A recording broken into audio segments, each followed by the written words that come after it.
Hello बच्चों, how are you all? I hope each one of you is absolutely good. I'm your biology educator Dr. Diksha. Welcome you all in today's class, जिसपे हम पढ़ रहे हैं class 11th biology का 14 chapter breathing and exchange of gases.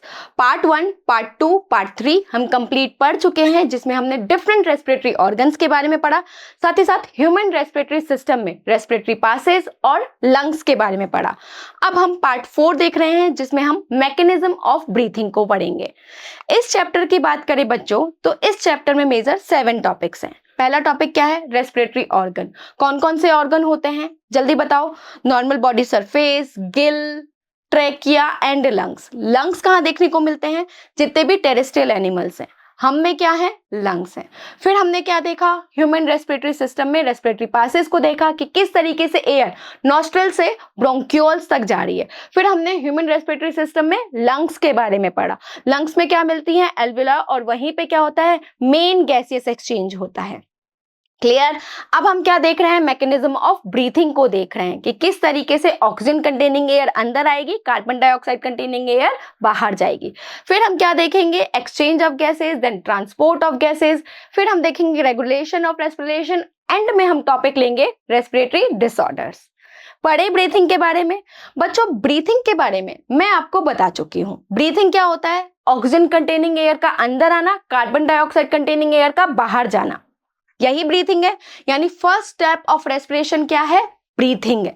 Breathing आपका physical process है, जिसमें air का मूवमेंट होता है। रेस्पिरेशन आपका केमिकल प्रोसेस है, जिसमें केमिकल रिएक्शंस होती हैं। ऑक्सीजन की प्रेजेंस में न्यूट्रिएंट का ब्रेकडाउन होता है। यही चीज है ना? यही चीज है। अच्छा, लंग्स कहाँ रहते हैं? अपने थोरैक्स कैविटी में रहते हैं। थोरैक्स कैविटी बढ़ती घटती रहती है, जिसका डायरेक्ट रिफ्लेक्शन किस पे पड़ता है? अपने लंग कैपेसिटी पे पड़ता है। यही है ना? क्यों ऐसा क्यों होता है? क्योंकि लंग्स कैसे हैं? स्पॉन्जी हैं, सॉफ्ट है। तो थोरैक्स कैविटी बढ़ेगी तो लंग कैपेसिटी भी बढ़ेगी।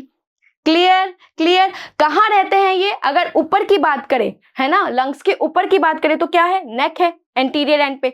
पोस्टीरियर यानी नीचे की साइड क्या है? डोम शेप में डायफ्राम है। डोर्सल साइड में क्या है? वर्टिबल कॉलम, बैकबोन है। और वेंट्रल साइड में आगे की तरफ क्या है? स्टर्नम। स्टर्नम से क्या निकलती हैं? रिब्स निकलती हैं। तो लंग्स कहाँ प्रोटेक्ट है? अपने इन्हीं रिब्स में प्रोटेक्ट है। ठीक है बच्चों, क्लियर हो गया भाई? थोरैक्स कैविटी में क्या क्या देखने को मिल रहा है? नेक देखने को मिल रहा है, नीचे की साइड डायफ्राम देखने को मिल रहा है, पीछे की साइड वर्टिबल कॉलम है, और वेंट्रल साइड आगे की तरफ क्या है? स्टर्नम है। स्टर्नम से लेटरली क्या निकल रही है? रिब्स निकल रही हैं, और यहीं पे अपने लंग्स प्रोटेक्ट हैं। कितनी नंबर में रिब्स होती हैं? 12 पेयर में होती हैं। डायफ्राम का शेप कैसा होता है? डोम शेप में होता है। बच्चों, ये जो रिब्स होती है ना, रिब्स के बीच में भी क्या मिलेगी? इंटरकॉस्टल मसल्स मिलती हैं। दो तरीके की होती हैं, एक्सटर्नल इंटरकॉस्टल मसल और इंटरनल इंटरकॉस्टल मसल। ठीक है भाई? रिब्स के बीच में भी 12 पेयर में है ना, इनके बीच में भी मसल्स मिलती हैं। क्या बोलते हैं मसल्स को? इंटरकॉस्टल मसल बोला जाता है। दो तरीके की होती हैं। जो बाहर की तरफ होती है उसे बोलते हैं एक्सटर्नल इंटरकॉस्टल मसल, जो अंदर की तरफ होती है उसे बोलेंगे इंटरनल इंटरकॉस्टल मसल। ठीक है? इन दोनों का, डायफ्राम का बहुत इंपॉर्टेंट रोल है। कहां पे? ब्रीथिंग में, मैकेनिज्म ऑफ ब्रीथिंग में, इंस्पायरेशन और एक्सपायरेशन में। अभी समझ में आ जाएगा। ठीक है बच्चों, जब हम ब्रीथिंग की बात करें तो दो स्टेप रहते हैं, इंस्पायरेशन और एक्सपायरेशन। इंस्पायरेशन मतलब ऑक्सीजन कंटेनिंग एयर का अंदर आना, एक्सपायरेशन मतलब कार्बन डाइऑक्साइड कंटेनिंग एयर का बाहर जाना। राइट? कैसे जाएगी भाई? प्रेशर ग्रेडियंट होता है ना? प्रेशर ग्रेडियंट होता है कहां पे? एटमॉस्फेयर और लंग्स के बीच में। प्रेशर ग्रेडियंट का मतलब क्या होता है? प्रेशर डिफरेंस होता है। कहां पे? एटमॉस्फेयर और लंग्स के बीच में। तभी तो मूवमेंट होगा। मान लो बाहर भी सेम प्रेशर है, अंदर भी सेम प्रेशर है, तो मूवमेंट नहीं होगा। जब प्रेशर डिफरेंस होगा लंग्स और एटमॉस्फेयर के बीच में, है ना, कोई ज्यादा होगा कोई कम होगा, तभी तो मूवमेंट होगा, इंस्पायरेशन की प्रोसेस होगी। भाई इंस्पायरेशन का मतलब क्या है? ऑक्सीजन कंटेनिंग एयर का अंदर आना। क्यों मूव होगी? भाई बाहर प्रेशर ज्यादा होगा, अंदर प्रेशर कम होगा, तभी तो मूव होगी ना। इसमें कौन कौन हेल्प करता है बच्चों? जो डायफ्राम होता है डोम शेप में, इसका शेप चेंज होता रहता है, इसका बहुत इंपॉर्टेंट रोल है। साथ ही साथ आपकी जो मसल्स हैं, intercostal muscle, external and internal, इनका भी बहुत इंपॉर्टेंट रोल है। कहां पे? आपका प्रेशर ग्रेडियंट मेंटेन करने में। ठीक है, समझ में आया। पढ़े इंस्पायरेशन। इंस्पायरेशन का मतलब क्या है? ऑक्सीजन कंटेनिंग एयर का अंदर आना। क्यों अंदर आएगी? क्योंकि प्रेशर ग्रेडियंट होता है। कहाँ पे? एटमॉस्फेयर और लंग्स में। तो हाई प्रेशर से लो प्रेशर की तरफ एयर मूव होती है। ये प्रेशर डिफरेंस हुआ कैसे? देखो बच्चों, जब हमें इंस्पायरेशन करना होता है ना, तो अंदर क्या होगा? ये जो डोम शेप में जो डायफ्राम है ना, ये अपना शेप चेंज करता है और कैसे आ जाएगा? स्ट्रेट आ जाएगा। स्ट्रेट आ जाएगा। डोम शेप में होता है, ये स्ट्रेट आ जाएगा। जब स्ट्रेट होगा तो वॉल्यूम क्या होगा? बढ़ जाएगा। वॉल्यूम बढ़ेगा तो यहाँ पे जो एयर पार्टिकल्स है, इनके बीच में प्रेशर कम हो जाएगा। मान लो एक कमरे में हवा बंद है और एक बॉक्स में, तो प्रेशर कहाँ पे होगा? जहां बॉक्स में जो एयर होगी वहां प्रेशर ज्यादा होगा ना, है ना। तो यहाँ पे यही होता है। पहले क्या थी? एयर थी यहाँ पे, पर जैसे ही वॉल्यूम बढ़ गया तो इनके बीच में प्रेशर कम हो गया। तो एटमॉस्फेयर में जो भी एयर है वो क्या होगी? हाई प्रेशर से लो प्रेशर की तरफ मूव होती है। क्लियर हुआ? अच्छा, ये कैसे मूव हुआ? क्योंकि इसमें डायफ्राम में क्या हुआ? आपका कॉन्ट्रैक्शन हुआ।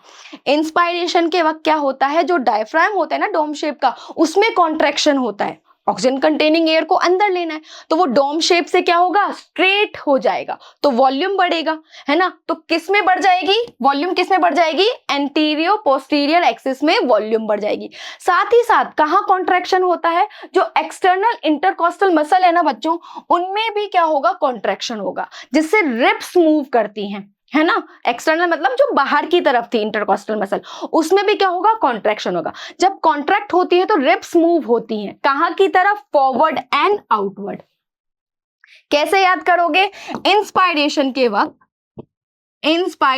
के वक्त आपका रिब्स में, एक्सटर्नल इंटरकॉस्टल मसल में उफ्फू की प्रोसेस होती है ना। यानी अपवर्ड, फॉरवर्ड एंड आउटवर्ड। आगे की तरफ, बाहर की तरफ निकलेंगी तो क्या होगा? वॉल्यूम बढ़ेगा। वॉल्यूम बढ़ेगा तो प्रेशर कम होगा। तो हाई प्रेशर से लो प्रेशर की तरफ एयर मूव होती है। यहाँ पे आपको यही चीज समझाई हुई है कि इंस्पायरेशन के वक्त क्या होता है? वॉल्यूम अंदर बढ़ जाता है, प्रेशर कम हो जाता है, तो हाई प्रेशर से लो प्रेशर की तरफ एयर मूव होती है। तो ये प्रोसेस बच्चों कैसी हो गई आपकी? कॉन्ट्रैक्शन की वजह से। एक्सटर्नल इंटरकॉस्टल मसल में, डायफ्राम में क्या हो रहा है? कॉन्ट्रैक्शन हो रहा है, मूवमेंट हो रहा है, जिसकी वजह से इंस्पायरेशन आपका कैसा है? एक्टिव रेस्पिरेशन है। क्लियर क्लियर क्लियर क्लियर, समझ में आई। अब हम बात करते हैं एक्सपायरेशन। एक्सपायरेशन मतलब कार्बन डाइऑक्साइड कंटेनिंग एयर को बाहर निकालना। यहाँ पे क्या चीज होती है? यहाँ पे कोई मूवमेंट नहीं होता। जो भी कॉन्ट्रैक्ट हुई है ना चीजें, वो वापस रिलैक्स होंगी। कौन कौन सी? डायफ्राम और एक्सटर्नल इंटरकॉस्टल मसल। ये अपने नॉर्मल पोजीशन में जाती हैं। जब ये नॉर्मल पोजीशन में जाएंगी तो वॉल्यूम क्या होगा? कम हो जाएगा, प्रेशर ज्यादा हो जाएगा। तो प्रेशर हाई से लो प्रेशर की तरफ एयर का मूवमेंट होता है। यहाँ पे कोई एक्टिव प्रोसेस नहीं हो रही, पैसिव हो रही है। डोम शेप में जो डायफ्राम था, जो स्ट्रेट हो जाता है इंस्पायरेशन के वक्त, है ना, स्ट्रेट हो जाता है, ये वापस कैसा जाएगा? डोम शेप में जाएगा। वॉल्यूम कम हो जाएगा, प्रेशर ज्यादा हो जाएगा, और जिससे air, carbon dioxide containing air बाहर चली जाएगी। क्लियर? ये इस तरीके से बच्चों, ये स्ट्रेट हुआ था ना, अब वापस क्या हो रहा है? अपनी पोजीशन में जा रहा है, यानी डोम शेप में हो रहा है। रिब्स भी और जो एक्सटर्नल इंटरकॉस्टल मसल है वो वापस अपनी पोजीशन में जा रही हैं। वॉल्यूम कम, प्रेशर ज्यादा तो बाहर की तरफ मूवमेंट। और ये आपका कैसा प्रोसेस होता है ये मैं आपको बता चुकी हूं। ठीक है, कैसा प्रोसेस है? पैसिव प्रोसेस है। क्लियर हुआ भाई? इंस्पायरेशन आपका एक्टिव प्रोसेस है, क्योंकि वहां पे कॉन्ट्रैक्शन हो रहा है, डायफ्राम में भी, एक्सटर्नल इंटरकॉस्टल मसल में भी और रिब्स में भी। जब आपका एक्सपायरेशन होता है तो ये ऑर्गन अपनी नॉर्मल पोजीशन में जाते हैं, कुछ भी नहीं होता, तो वहां पे पैसिव प्रोसेस कहलाएगी। कोई काम नहीं हो रहा, बस वो अपनी नॉर्मल पोजीशन में जा रहा है। ये तो बात हुई कैसे? आपके पैसिव एक्सपायरेशन की। जब हम फिजिकल एक्सरसाइज कर लेते हैं, रनिंग करते हैं, कुछ हार्डवर्क कर रहे हैं, तो हमारी इंस्पायरेशन की स्पीड बढ़ जाएगी, जोर जोर से हम सांसें लेंगे। तो वहां पे जब सांस हम ज्यादा लेते हैं तब वहां पे प्रोसेस होती है एक्टिव एक्सपायरेशन की। भाई नॉर्मल एयर अंदर आ रही है, मैं सांस ले रही हूँ, सांस छोड़ रही हूँ, पर जब मैं जोर जोर से रनिंग कर रही हूँ, फिजिकल वर्क कर रही हूँ, तो वहां पे क्या होगा? मेरी स्पीड बढ़ जाएगी ना इंस्पायरेशन की। जब स्पीड बढ़ेगी तो एक्सपायरेशन के वक्त भी मुझे काम करना पड़ता है, इनमें कॉन्ट्रैक्शन होता है, कहाँ पे, रिब्स में और आपके एक्सटर्नल इंटरकोस्टल मसल में, जिसको क्या बोलेंगे, एक्टिव एक्सपायरेशन। एक्टिव एक्सपायरेशन आपका कब होता है, जब आप हार्ड वर्क करते हैं, रनिंग करते हैं, फिजिकल वर्क करते हैं। क्लियर।